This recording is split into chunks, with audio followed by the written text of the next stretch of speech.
Olá, meu nome é Erickson e sou pastor da Primeira Igreja Presbiteriana de Goiânia. A nossa devocional de hoje tem um tema Lidando com Pensamentos Suicidas. E o meu objetivo será oferecer algumas orientações destinadas aos que têm sofrido com pensamentos suicidas e aos que estão próximos deles. O texto bíblico que lerei se encontra no livro de Jó, capítulo 1, versos 21 e 22, que dizem assim: Nu saí do ventre de minha mãe e nu voltarei. O Senhor o deu e o Senhor o tomou. Bendito seja o nome do Senhor. Em tudo isto, Jó não pecou, nem atribuiu a Deus falta alguma. Essas foram as palavras de Jó depois que perdeu tudo, bens, funcionários, filhos e a própria saúde. O seu corpo se encontrava tomado por tumores quando a sua mulher o aconselhou a insultar Deus e morrer. Ele não fez isso, pois entendia que a vida é dada por Deus e somente Deus tem o direito de tirá-la. No entanto, de acordo com o capítulo 3, desejou a morte e lamentou ter nascido para viver frustrações tão intensas.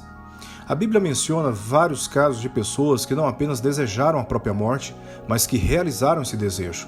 É o caso de Sansão, que para se vingar dos filisteus, derrubou as colunas de uma casa cheia de pessoas, inclusive dos príncipes, ao dizer: "Morra eu com os filisteus."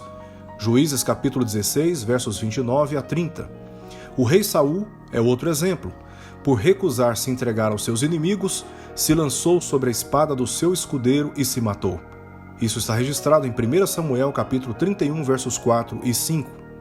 Outro exemplo é de Aitofel, que se enforcou porque o seu conselho a Absalão sobre como poderia perseguir Davi não foi atendido. Isso está registrado em 2 Samuel capítulo 17, verso 23. Outro caso é do rei Zinri, por causa dos seus próprios pecados perante o Senhor. Ele tirou a sua própria vida. Isso está registrado em 1 Reis, capítulo 16, versos 18 e 19. E o último caso que nós encontramos na Bíblia é o caso de Judas, dominado pelo remorso de ter entregue Jesus aos inimigos, se matou. Isso está também registrado em Mateus, capítulo 27, versos 3 ao verso 5.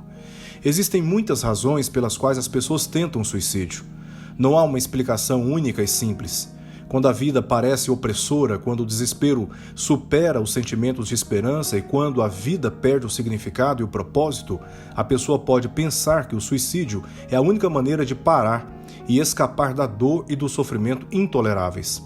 Sem dúvida, se matar é pecado, pois o 6º mandamento do Decálogo afirma: não matarás. Êxodo capítulo 20, verso 13. E o suicídio é o ato de se matar intencionalmente. Mas não devemos nos precipitar julgando aquele que interrompe a própria vida, como alguns arriscam a afirmar que quem se mata é destinado ao inferno. Tal julgamento é demasiadamente leviano por duas razões básicas. Primeiro, que a salvação é um ato da justiça de Deus, eficazmente imputado a todo aquele que crê no seu Filho, e não somos capazes de anular os seus efeitos eternos. Em segundo lugar, o julgamento final é uma prerrogativa de Deus que confiou a Jesus Cristo, conforme lemos em João capítulo 5, verso 22, não a nós. Podemos até considerar que o suicídio é uma maneira errada de lidar com os problemas, mas devemos confiar ao Senhor qualquer conclusão definitiva sobre o futuro da pessoa e nos ocupar muito mais ajudando aqueles que estão pensando em tirar as suas próprias vidas. Então deixo aqui 4 conselhos. Primeiro, ofereçamos a esta pessoa a oportunidade de renovar as suas esperanças, observando o exemplo de Jesus, que sofreu humilhações tão profundas e, ao final, saiu gloriosamente vitorioso. Em segundo lugar, buscando o relacionamento com Deus pela confiança no que Jesus fez por nós. Todo aquele que se vê perdido pode reencontrar o caminho. Todo aquele que está dominado pela tristeza pode ser liberto das mentiras. O que se sente culpado por causa de pecados pode ser perdoado. E o que se vê desanimado, ser revigorado ao perceber as mesmas situações por outras perspectivas. Em terceiro lugar, há problemas pessoais que somos capazes de administrar sozinhos, mas outros não somos. E é justamente nesses casos que precisamos uns dos outros. O aconselhamento bíblico e acompanhamento pastoral é indispensável, porque a palavra de Deus é poderosa para reorganizar nossas emoções, pensamentos e dirigir nossas relações, de modo que sejamos capacitados a superar os inúmeros conflitos pessoais, como a incredulidade e conceitos doutrinários equivocados, sérios problemas no casamento, uma percepção desproporcional e depreciativa de nós mesmos, inseguranças diante de grandes responsabilidades associadas com a incompreensão e excessivas cobranças dos outros, perda da confiança por parte de pessoas importantes, como o cônjuge e filhos, má qualidade de vida, dentre tantos outros. Igualmente importante ao aconselhamento bíblico, temos assistência médica específica por meio de profissionais competentes, que reconhecidamente são também uma resposta de Deus às nossas orações para nos ajudar a lidar com transtornos psiquiátricos, disfunções hormonais, tratamento de vícios, doenças físicas associadas à má saúde das nossas emoções e etc. Por fim, atenção e companheirismo da família são insubstituíveis. É necessário contar com conselheiros bíblicos e médicos especializados, mas nenhum deles substitui o apoio da família quando um dos seus membros se encontra tão seriamente fragilizado.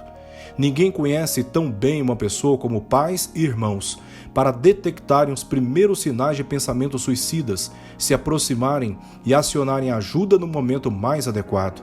Enquanto a família subestima esses sinais, os problemas podem avançar e depois o tratamento ser ainda mais rigoroso quando não experimenta grandes frustrações. Que o Senhor nos ajude a compreender este assunto tão delicado dos nossos dias e nos capacite a ajudar aqueles que estão sofrendo com pensamentos suicidas. Vamos orar. Senhor, nós mais uma vez te agradecemos pela tua palavra e por aquilo que dela aprendemos sobre este assunto tão difícil e que tanto tem trazido sofrimento àqueles que estão sofrendo, àqueles que estão com eles e àqueles que estão próximos deles.